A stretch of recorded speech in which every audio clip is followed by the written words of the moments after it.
Metoda më e mirë për të larguar rrullat e qafës pa përdorur kremra. Bëni këtë veprim 5 herë në ditë. Për shumicën e vajzave e lënë pas dore kujdesin e qafës dhe dekolten.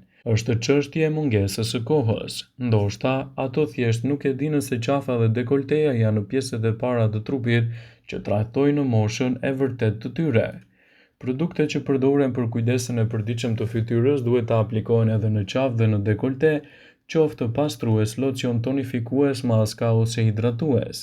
Sigurisht që në treg ka kremra të posaçëm hidratues për zonat e qafës dhe dekoltes që ofrojnë njëkohësisht veprime forcuese dhe kundër rrullave. Mirë po nuk mbarojmë këtu. Për rezultate edhe më të mira duhet të bëni ushtrime të veçanta për qafën për të përmirësuar pamjen e saj. Qëndrimi i saktë i trupit tonë është i rëndësishëm për kulja relakson muskujt e qafës, si rezultati të cilës humbet edhe përqëndrueshmëria e saj. Uluni në një karrige me shpinën drejt dhe ktheni kokën në të djathtë. Pastaj majtas bëheni këtë ushtrim 5 herë në secilën anë. Vendoseni me rrotullim kokën djathtas dhe majtas 5 herë në secilën anë.